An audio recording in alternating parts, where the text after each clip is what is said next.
উদ্ধার হওয়া ডায়েরি, সেই ডায়েরি অত্যন্ত গুরুত্বপূর্ণ যে ডায়েরি বাজেয়াপ্ত করেছে ইডি। অপরদিকে শেখ শাহজাহান ঘনিষ্ঠ মাছ ব্যবসায়ী শেখ নজরুল মোল্লা, তার বাড়িতে পৌঁছয় ইডি। নজরুলের ছেলের বাড়িতেও তল্লাশিতে 100 কেন্দ্রীয় বাহিনী। সকাল থেকে যে ছবি আমরা দেখাচ্ছি, ধামাখালিতে শাহজাহান ঘনিষ্ঠ মাছ ব্যবসায়ী নজরুল মোল্লা, তার বাড়িতে পৌঁছে যায় ইডি। নজরুলের ছেলের বাড়িতেও তল্লাশি অভিযান ইডির। কেন জানি না এটা কার বাড়ি? এটা নজরুল মোল্লার বাড়ি বললাম তো। আর রিন্টু মোল্লাকে? রিন্টু মোল্লা আর নজরুল মোল্লার ছেলে। ব্যবসায় আমাদের মার্কেট আছে, এছাড়া অন্য কোনো ব্যবসা। মাছের ব্যবসা? শাহজাহান ঘনিষ্ঠ তোমরা? শাহজাহানকে চিনতে? না। ধামাখালিতে একাধিক জায়গায় ইডি তল্লাশি অভিযান। শাহজাহানকে জেরায় বিপুল লেনদেনের হদিশ এবং সেই টাকার উৎসের খোঁজে ইডি তল্লাশিতে 100 কেন্দ্রীয় বাহিনী।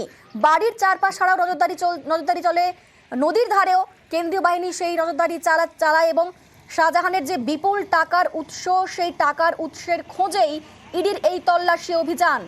ঘনিষ্ঠ মাছ ব্যবসায়ী শেখ নজরুল মোল্লার বাড়িতে ইডি এবং তল্লাশিতে 100 কেন্দ্রীয় বাহিনী। আসাদ মিয়ার বাজার, এটা হচ্ছে ঘোজাপাড়া। মালিক ওই দাদাদের, ওনার ছেলেরা আছে, শেখ কাশিম মোল্লা ছেলে। মাছের ব্যবসা বলতে বাজার, ও তো 2-3 বিঘা ঘেরি করে, ভেড়ির ব্যবসা। ও তো অন্য কোনো ব্যবসা নেই, বড় ধরনের বিজনেস কোন রকম কোনো কিছু সেরকম কিছু না। এক্সপোর্ট ইম্পোর্টের ব্যবসার মধ্যে এরা জড়িত না। শেখ শাহজাহানের যাতায়াত ছিল এখানে? না, এখানে কোনো যাতায়াত নেই। সম্পর্ক থাকতে পারে, সেটা মানে রাজনৈতিক সম্পর্ক।